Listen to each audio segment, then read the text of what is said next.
साथियों, स्वागत है आप सभी का अंकित इंस्पायर्स इंडिया पर। मैं हूं अंकित अवस्थी।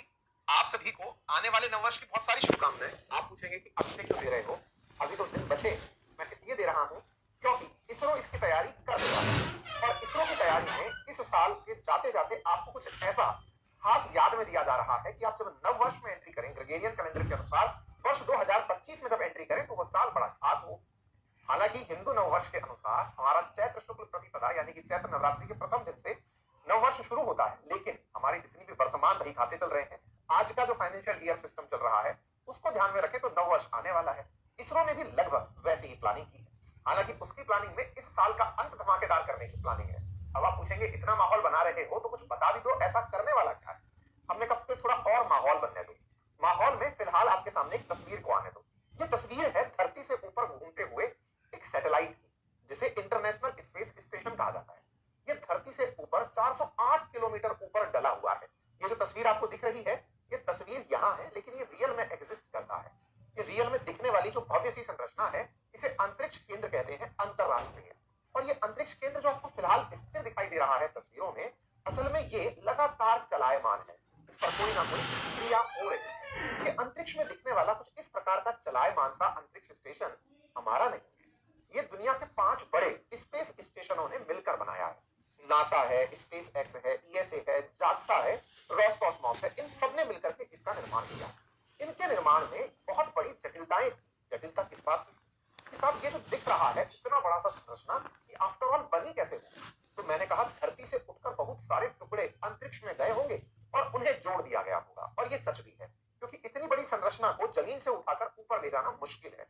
आज जो आप यहाँ पर देख रहे हैं, ये बड़ी सी संरचना, इसमें 6 बड़ी विजिटिंग साइट्स लगी हैं। मतलब आपके सामने जो संरचना दिख रही है, उसका वजन 4,20,000 किलोग्राम है। ये 4,20,000 किलोग्राम की जो संरचना दिख रही है, इसमें 6 बेडरूम है, 2 बाथरूम है, 1 जिम है। हमारी जो सुनीता विलियम्स हैं, वो यहीं पर फंसी हैं।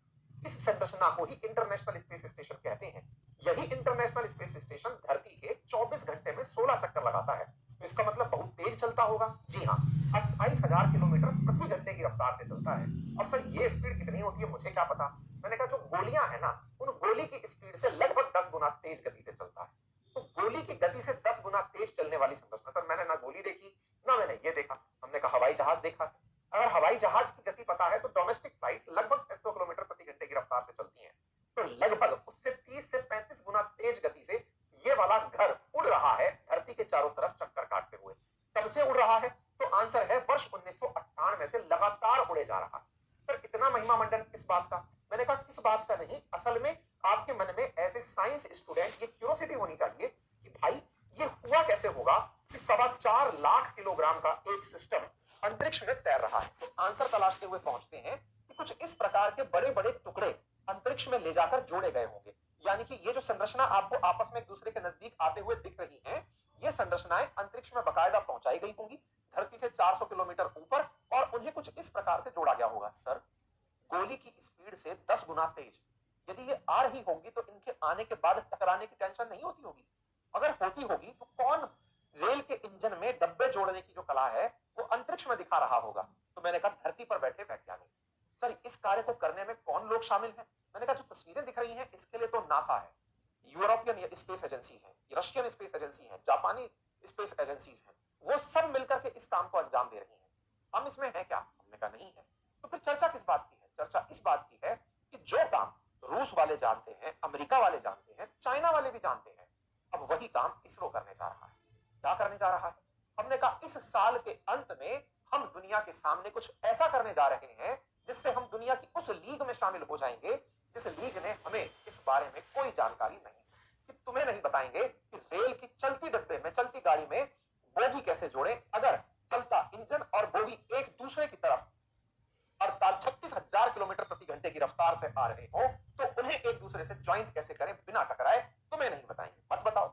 हमारा जो इसरो है वो इस समय सोमनाथ जी के हाथ में जो है, इन्होंने प्लानिंग की और अपनी तरफ से सैटेलाइट्स को जोड़ने की कला खोज ली। कला खोजकर निर्णय हुआ कि इस साल के अंत में हम भी बिल्कुल इन्हीं की तरह अपने सैटेलाइट्स को अंतरिक्ष में ले जाकर, सबसे चुनौतीपूर्ण कार्य क्या है? सैटेलाइट्स का अंतरिक्ष में पहुंचाना हमने सीख लिया है। चुनौतीपूर्ण है सैटेलाइट्स पहुंच जाएं और उन्हें आपस में ज्वाइंट कराया जाए, यानी कि इतना तेज गति से चलती हुई सैटेलाइट्स को नजदीक लाकर और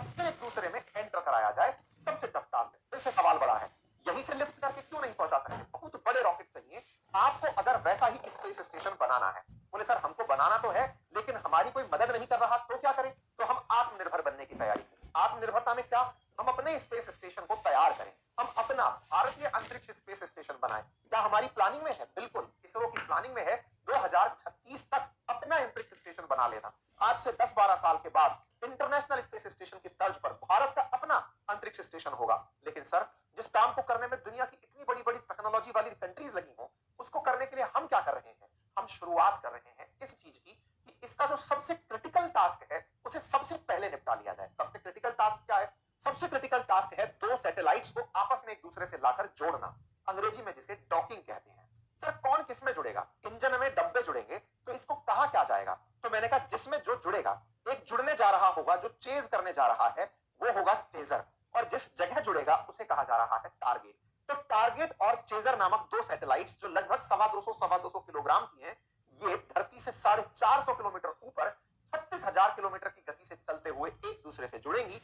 गोली की गति से लगभग 10 गुना तेज गति से आकर एक दूसरे से जुड़ेंगे। अगर ये बात आपको सुनकर के जोश जागा तो ये हेडलाइंस में भी दिखना चाहिए। इसी को ही भारतीय अंतरिक्ष स्पेस का या स्पेस डॉकिंग एक्सरसाइज एक्सपेरिमेंट नाम दिया गया है। तो ये स्पेस डेक्स जो नाम दिया है SPADEX, तो इसमें स्पेस के अंदर डॉकिंग एक्सपेरिमेंट किया जा रहा है, इसका नाम स्पेडेक्स है। और इसी स्पेडेक्स को हम कल होते हुए देखेंगे। अगर सब कुछ सही रहा तो 30 दिसंबर 2024 का दिन भारत के इतिहास में इसरो की एक बड़ी कामयाबी के रूप में लिखा जाएगा, क्योंकि अभी तक अमेरिका, रूस और चीन जैसे देश ही इसमें अपनी हैसियत और काबिलियत रखते हैं। भारत ऐसा करके दुनिया का वो चौथा देश बन जाएगा जो दो सैटेलाइट्स को अंतरिक्ष में एक दूसरे के नजदीक लाकर जोड़ देगा। ये रहा इसरो का अपडेट जो कि 29 दिसंबर को यानी कि आज दिया गया। और ये कल इसके बारे में हमने जो अपने ट्विटर हैंडल पर आपको जानकारी दी उस पर कंप्लीट जानकारी हम पहले भी आपसे साझा कर चुके हैं। अब बड़ा सवाल ये है कि सर इसको करने के लिए हम अपने सैटेलाइट्स को भेजने के लिए रॉकेट कौन सा यूज कर रहे हैं? तो हम PSLV C60 का यूज कर रहे हैं, यानी कि पोलर सैटेलाइट लॉन्च व्हीकल। अब सवाल ये बनेगा, पोलर सैटेलाइट लॉन्च व्हीकल ये क्या होता है? असल में धरती से ऊपर कक्षाओं को मानव ने अपनी सहूलियत के अनुसार बांटा हुआ है। धरती से 400 से 1000 किलोमीटर के आसपास का जो क्षेत्र है दूरी पर, उसे लो स्पेस स्टेशन, लो स्पेस एरिया कहा गया है, लो अर्थ ऑर्बिट कहा गया है। उससे ऊपर मिडिल अर्थ ऑर्बिट और उससे ऊपर हाई अर्थ ऑर्बिट माना गया है। हाई अर्थ ऑर्बिट 36,000 किलोमीटर के आसपास धरती से ऊपर माना गया है, जहां पर अगर आप 35,786 किलोमीटर की ऊंचाई पर अगर कोई सैटेलाइट भेजते हो तो अर्थ के मूवमेंट के साथ साथ वो भी जियो सिंक्रोनस और जियो स्टेशनरी रूप से धरती के चारों तरफ चक्कर काट सकता है। धरती के जो जितना नजदीक होता है उसे टिके रहने के लिए तेज गति से चक्कर काटने होते हैं, तभी जाकर के वो अपने चलने से, अपने मोमेंटम से धरती के चारों तरफ चक्कर काटते हुए धरती पर गिरने से बच पाता है। ठीक है, तो इस कार्य को करने के लिए भारत की तरफ से इसरो अब अंतरिक्ष स्टेशन के निर्माण की पहली कड़ी में श्रीहरिकोटा के सतीश धवन अंतरिक्ष केंद्र से हाल ही में इस PSLV C60 के माध्यम से इनको लॉन्च करने जा रहा है। अब देखिए, फिर से समझिए, कुछ इस प्रकार के दो, एक चेजर और एक टारगेट नाम के दो सैटेलाइट्स हैं। इन सैटेलाइट्स को धरती से ऊपर ले जाकर जोड़ेगा तो सोचने वाली बात है, पहले साथ में लेकर जाएगा, अंतरिक्ष में ले जाकर इन दोनों को छोड़ेगा। आप में से कुछ लोग पूछेंगे सर जब साथ में लेकर जा ही रहा है तो एक साथ जोड़ के ही ले जाए, इस कर्तव्य को दिखाने की जरूरत क्या है? हमने कहा भाई इसको प्रयोग करके देखा जा रहा है कि हम धरती से ऊपर जब इतनी तेज गति में चल रही सैटेलाइट्स हों तो क्या उन्हें जोड़ पाते हैं या नहीं। इसलिए पहले इन्हें ले जाने के लिए तो हमने एक ही रॉकेट यूज किया है। अभी ये डेमो में जा रही चीजें हैं, अभी ये 200-200 किलोग्राम की चीजें हैं, सैटेलाइट्स हैं, भविष्य में लाखों किलोग्राम तक माल ऊपर पहुंचाना है। ऐसे में फिलहाल के लिए हम डेमो करके देख रहे हैं कि हम ऐसा कर पाएंगे या नहीं। सब डेमो में कितना खर्चा आ रहा होगा? इस पूरे कार्यक्रम में लगभग 500 करोड़ का खर्च है, लगभग 225 करोड़ के आसपास इन दोनों सैटेलाइट्स के निर्माण में, और लगभग 200-250 करोड़ के आसपास उस PSLV के जो वन टाइम यूज है उसके खर्चे में आ रहा है। इन्हें अंतरिक्ष में जब भेजा जाएगा तो ये भेजने के बाद छोड़ दी जाएंगी और दोनों छोड़ने के बाद अपनी गति पकड़ लेंगी, 20 किलोमीटर तक एक दूसरे से दूर चली जाएंगी। अब धरती पर इसरो के बैठे वैज्ञानिक इन्हें दूर से पास बुलाएंगे कि चले आओ, एक चेज करे, टारगेट को, कार्यक्रम को शुरू किया जाए। तो कार्यक्रम को शुरू किया जाएगा और कुछ इस तरह से, अभी आप देखें कि टारगेट में चेजर इस तरह से आकर के एकदम प्रॉपर तरीके से फिट हो जाएगा। यानी कि ये जो प्रक्रिया आप अभी यहां देख रहे हैं ये एनिमेशन से तैयार किया गया है, लेकिन सोचिए कि कल अगर हकीकत में ये काम भारत करने में सक्षम होता है तो न जाने कितने देशों को भारत से इस बात की प्रतिस्पर्धा हो जाएगी कि यार इन लोगों ने हमसे बिना पूछे इस तकनीकी रूप से जटिल कार्य को कैसे कर लिया। अब आपके दिमाग में प्रश्न आएगा, मास्टर जी लग रहे हो पगला गए हो। हमने कहा क्यों? ये तो बहुत आराम से हो रहा कार्यक्रम है। ये तो ट्रेन की शंटिंग जैसा दिख रहा है। जैसे बोगी और इंजन जुड़ते हैं तो बहुत आराम से जुड़ते हैं। ये तो वैसा दिख रहा है। आप कह रहे हो गोली से इतना तेज आएगा, तो इसका तथ्यात्मक जानकारी क्या है? देखिए, तेज गति से आएगा, लेकिन वैज्ञानिक उसे आने से पहले, जैसे लैंडर को जब लैंडिंग कराई थी चंद्रमा पर चंद्रयान 3 के टाइम पर, तो बिल्कुल धीरे से ला करके उसको लैंड कराया था, सॉफ्ट लैंडिंग कराई थी। कुछ वैसे ही यहाँ पर सैटेलाइट्स को एक दूसरे के नजदीक बड़े ही सॉफ्ट लैंडिंग अंदाज में लाया जाएगा, और जब ये एक दूसरे के बिल्कुल नजदीक आ जाएंगे, तब जाकर के बिना किसी जर्फ के ये एक दूसरे से आकर लगभग 450 किलोमीटर दूर धरती से ऊपर लो अर्थ ऑर्बिट के अंदर एक दूसरे से मिलेंगे, और ये काम करके अपने आप में देश के लिए एक नया काम करने की शुरुआत कर देंगे। भारत के लिए एक उपलब्धि होगी कि भारत इस काम को पहले 20 किलोमीटर से नजदीक लाते हुए धीरे धीरे 5 किलोमीटर, फिर 1.5 किलोमीटर, फिर 500 मीटर, 250 मीटर, 15 मीटर, अंत में 3 मीटर तक लेकर आएगा, और फिर इन्हें डॉक करेगा। सर, इन्हें डॉक कर दिया, उसके बाद क्या होगा? डॉक के बाद फिर अनडॉक करेगा। अनडॉक से मतलब यह है कि इन दोनों को एक दूसरे से सेपरेट किया जाएगा, और इस तरह से भारत अपना भारतीय डॉकिंग सिस्टम तैयार कर लेगा। और जो ये तैयार हुआ भारतीय डॉकिंग सिस्टम है, ये भारत का अपना होगा, अंतरराष्ट्रीय डॉकिंग सिस्टम के मानकों पर तो खरा उतरेगा, लेकिन इसका पेटेंट हमारा अपना है, क्योंकि किसी ने हमारी इसमें मदद नहीं की है। तो ये अपने आप में बड़ी काबिल चीज है जो कल भारत करने जा रहा है, और ऐसा करके हम अपना डॉकिंग, भारतीय डॉकिंग सिस्टम बना रहे हैं। और इस भारतीय डॉकिंग सिस्टम में कुछ इस तरह की गतिविधियां हैं जो होती हुई दिखेंगी। ये हमारे 2 सैटेलाइट्स हैं जो अंतरिक्ष में जाकर मिलेंगे। ये इसरो का ट्वीट है। अब बात सवाल इसकी कि इससे फायदा क्या होगा? इतना रुपया हम खर्च कर देंगे, फायदा क्या होगा? नंबर 1, भविष्य में भारत भी कभी ग्रेविटी के बिना के प्रयोग अंतरिक्ष स्टेशन में कर पाएगा। आज अंतरिक्ष स्टेशन में आपके दिमाग में सवाल आना चाहिए कि 1998 से बने हुए इंटरनेशनल स्पेस स्टेशन में दुनिया भर के वैज्ञानिक जो करने जाते हैं, हम कब करने जाएंगे? हमारा नंबर कब आएगा? हम लोग भी अंतरिक्ष में प्रयोग कैसे कर पाएंगे? गगनयान में हम अंतरिक्ष यात्री भेज रहे हैं, वो वापस अंतरिक्ष से नीचे तो आ रहे हैं, लेकिन कल को भारतीय वैज्ञानिकों को इसी तरह के भारतीय अंतरिक्ष स्टेशन में जाकर एक्सपेरिमेंट करने हो, तो उसके लिए कैसा हमारा अपना अंतरिक्ष स्टेशन होगा? उसके लिए ये बुनियादी रूप से आवश्यक है कि इस कार्य को कराया जाए। तो इस तरह की चीजें होंगी। ये बातें सोमनाथ जी ने हाल ही में अपने एक टीवी इंटरव्यू में बताई थी, वहां से हम आपके साथ में साझा किए। अब एक बड़ा सवाल वो क्या है कि एक बार के लिए मान लीजिए ये काम हो गया, उसके बाद क्या होगा?